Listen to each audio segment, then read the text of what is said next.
Bien, siguiendo con el segundo ejercicio, pues dice, la bobina secundaria de un transformador contiene 500 vueltas y sobre ella se inducen 120 voltios.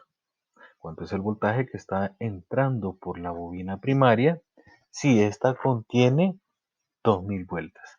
Bien, y aquí tenemos algunos elementos. Ya vemos que, por ejemplo, aquí tengo 500 vueltas y tengo 2000 vueltas. ¿Vueltas de qué? Bueno, vueltas del alambre sobre la bobina. Y tengo un voltaje de 120. Bueno, tomando en cuenta el esquema del transformador, pues ya sabemos que hay un lado del transformador, es decir, una bobina que tiene un mayor número de vueltas y la otra bobina tiene un menor número de vueltas. Por obvias razones, esta que tiene 2000 vueltas la vamos a ubicar acá y esta que tiene menor cantidad de vueltas la vamos a poner acá. Entonces, esta sería la bobina con mayor cantidad de vueltas, la bobina con menor cantidad de vueltas y ahora solo hay que ubicar el otro dato del voltaje. Dice, la bobina secundaria de un transformador contiene 500 vueltas y sobre ella se inducen 120 voltios. ¿Sobre quién? Sobre la bobina que tiene 500 vueltas. O sea que en esta bobina se están induciendo 120 voltios. Ahora, ¿qué es lo que ando buscando? Pues el voltaje que saldría de esta bobina. Entonces, si ya tengo planteado el ejercicio, ahora solo voy a sacar los datos. Y tengo aquí los datos.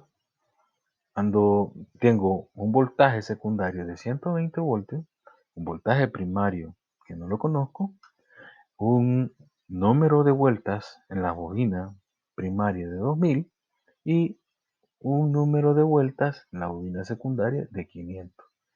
Eso sería todo ya planteado y vamos a utilizar la fórmula. La fórmula es la misma, es la única que vamos a utilizar, solo que donde vamos a estar jugando es en los elementos que andamos buscando. ¿Qué andamos buscando ahora? Andamos buscando el voltaje primario. Y veo que el voltaje primario está acá. Entonces, lo que vamos a desarrollar va a ser una serie de movimientos para poder dejar solo al voltaje primario. Matemáticamente se puede hacer de otra forma. Yo lo voy a hacer de esta forma para que ustedes se vayan fijando qué son los pasos que se van haciendo y no perderse. Lo primero que voy a hacer es mandar el voltaje primario a multiplicar a este lado.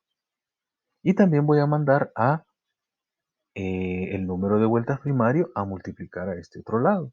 Así la ecuación me quedaría, ya no sería división, sino que todo sería multiplicación.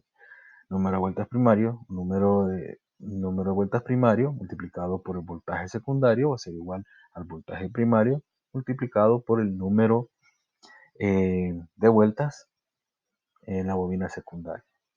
Ahora, ¿qué es lo que ando buscando? Ando buscando el voltaje primario. Entonces, para dejarlo solo, este está multiplicando, lo voy a mandar al otro lado y va a ir a dividir.